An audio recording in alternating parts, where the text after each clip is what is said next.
Salam sejahtera tuan-tuan dan puan-puan yang dihormati sekalian. Akhirnya Malaysia berjaya mengharungi saat-saat gentir di mana kita melawan COVID-19 sehingga pada hari ini pada bulan Mei 2022 kita sedikit bebas dapat menikmati hidup sehari-harian. Ekonomi pun sudah dibuka penuh dan kita pun dapat juga bebas untuk menghirup udara segar di tempat awam. Kita tidak lagi wajib dan tidak akan dikenakan kompaun kalau kita tidak pakai mask. Tapi digalakkan supaya terus menjaga SOP yang pernah dibuat itu.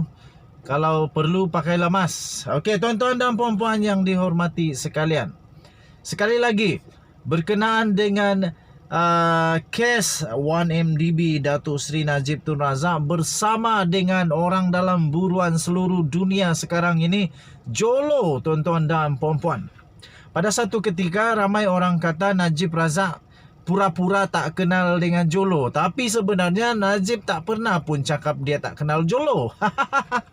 Okey, tuan-tuan dan puan-puan yang dihormati sekalian, tak tahulah dari mana idea yang mereka katakan Najib pernah cakap tak kenal Jolo. Tapi alih-alih akhirnya Datuk Seri Najib kata di mana yang dia pernah cakap dia tak kenal Jolo. Kamu buktikan, dia kata. Jadi maksudnya Najib Razak memang kenal Jolo. Masalahnya sekarang kita nak tahu berapa kenalnya, berapa dalamkah, berapa rapatkah Jolo dengan Najib Razak. Adakah keputusan Jolo adalah keputusan Najib? Adakah keputusan Najib adalah keputusan Jolo?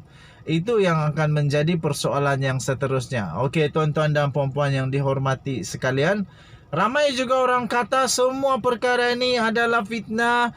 Atok katanya, tak tahulah siapa Atok ni. Tak tahu, saya pun tidak kenal siapa Atok sebab saya hanya ada dua Atok. Atok sebelah mama dan Atok sebelah bapa. Atok yang ini saya tak kenal. Kamu komenlah, Denyut Nadi Suara Rakyat bergema di channel ini. Siapa Atok yang dikata tu saya tak tahu, kamu komenlah. Mereka kata Atok Atok rasuah. Atuk rasuah ramai orang supaya fitnah Najib, supaya jadikan kambing hitam dan sebagainya. Oi, kamu jangan pula fitnah orang sembarangan. Ini dah jadi kes mahkamah, dah banyak dah kena penjara di Amerika, di Abu Dhabi. Jadi apa lagi yang fitnahnya? Ini dah memang jadi kes. Okey, tuan-tuan dan puan-puan, dah lama bercakap borang entah pembukaan yang ramai orang tak suka, tak apalah, tak kisahlah. Baki berkata beliau sering melihat Jolo di Pejabat Timbalan Perdana Menteri dan Mindef Najib. Okey, jadi berita ini sebenarnya dikeluarkan, diterbitkan kemarin tuan-tuan dan puan-puan 9 Mei 2022. Satu dokumen diterima menyatakan bahawa Datuk Seri Najib Tun Razak sering dilihat bersama dengan Jolo. Baki, iaitu bekas pengerusi 1MDB, tuan-tuan dan puan-puan, berkata beliau sering melihat Jolo di Pejabat Timbalan Perdana Menteri dan Mindef, iaitu Najib. Tuan-tuan dan puan-puan yang dihormati sekalian, Baki berkata, saya menguruskan dua entiti iaitu Felda dan kerap bertemu dengan Datuk Seri Najib. Saya juga mendapati Jolo kerap pergi ke Pejabat Timbalan Perdana Menteri Najib dan Pejabat Kementerian Pertahanan. Aduh, nak buat apa kat sana tak tahulah. Pengerusi Petroleum Nasional Berhad atau Petronas iaitu Tan Sri Muhammad Baki Saleh memberitahu Mahkamah Tinggi pada Isnin iaitu 9 Mei kemarin bahawa beliau sering melihat ahli perniagaan dalam buruan iaitu Loh Teck Jo atau juga dikenali sebagai Jolo, nama famousnya Jolo di Timbalan Perdana Menteri Datuk Seri Najib Tun Razak dan juga pejabat ahli politik di Kementerian Pertahanan Mindef. Tuan-tuan dan puan-puan, Baki yang sekarang ini berusia 67 tahun yang sebelum ini adalah merupakan pengerusi untuk Lembaga Pengarahan Malaysia Development Berhad berkata beliau bertemu dengan Najib secara tetap pada masa itu kerana beliau pernah menerajui Lembaga Kemajuan Tanah Persekutuan yang kemudiannya menjadi Felda Global Ventures Sdn Berhad. Katanya saya menguruskan dua entiti, Felda, dan kerap berjumpa dengan Najib.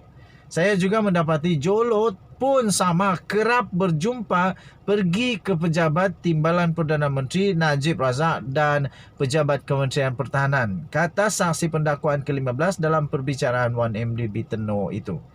Tuan-tuan dan puan-puan yang dihormati sekalian, beliau menjawab soalan tambahan Timbalan Pendakwa Raya Kanan ad hoc iaitu Datuk Seri Gopal Sriram. Najib berada dalam tempoh kedua sebagai Menteri Pertahanan dari tahun 1999 hingga 2008 di mana beliau naik menjadi Timbalan Perdana Menteri di bawah Kabinet Tun Abdullah Ahmad Badawi. Baki turut memberikan keterangan pada awal Ogos 2009 yang lalu, beliau telah menerima panggilan telefon daripada Jolo yang meminta beliau untuk menyertai semula 1MDB. Yang sebelum ini dikenali sebagai pihak berkuasa Pelaburan Terengganu atau TIA. Menurut katanya dalam kenyataan itu, menurut Jolo, Najib meminta saya bersama dengan Tan Sri Celodin Wok Kamarudin dan Tan Sri Azlan Zainul untuk menyertai semula 1MDB kerana terdapat pelaburan dan perniagaan yang akan dijalankan oleh 1MDB yang memerlukan kepakaran kami, katanya. Menurut Jolo, ia penting untuk pembangunan ekonomi negara. Saya bersetuju kerana ia adalah permintaan daripada Najib melalui Jolo. Jolo ada memaklumkan kepada saya bahawa surat pelantikan itu akan dikeluarkan selepas itu. Oh, untuk pembangunan ekonomi negara. Sriram kemudian bertanya kepada Baki sama ada pelantikannya dalam 1MDB menjadi kenyataan. Saksi itu menjawab affirmative. Sriram bertanya, ini adalah transkrip mahkamah. Sriram bertanya bagaimanakah ini mewakili hubungan Jolo dengan Perdana Menteri ketika itu. Baki berkata, ia menguatkannya. Wah, menurut saksi memang rapat juga agaknya ni. Jolo dikatakan memainkan peranan dalam pembentukan TIA apabila ia ditubuhkan pada tahun 2009. Dengan Baki adalah ahli jawatan kuasa pemandu ketika itu. Saksi itu juga ditanya mengenai peletakan jawatannya daripada 1MDB pada Oktober 2009 di mana beliau meminta setiausahanya untuk menyediakan surat peletakan jawatan berikutan ketidakpuasan hatinya terhadap pengurusan 1MDB dan mengendalikan usaha sama dengan Petro Saudi International untuk membentuk 1MDB Petro Saudi Ltd yang mengetuai kepada pemindahan dana yang boleh dipersoalkan. Okey, tuan-tuan dan puan-puan, denyut nadi suara rakyat bergema di channel ini. Apa pendapat kamu? Adakah Datuk Seri Najib Tun Razak akan boleh bebas ataupun beliau sudah boleh mulai tapau-tapau barang-barang untuk bawa masuk dalam hotel 1000 juta bintang? Okey, apa yang saya bacakan tadi itu telah diterbitkan di dhmarkets.com. dhmarket.com 9 Mei 2022 dengan tajuk Baki berkata beliau sering melihat Jolo di pejabat TPM dan Mindef Najib 1:20 petang kemarin. Tuan-tuan dan puan-puan, selamat hari raya, kita jumpa lagi, bye bye.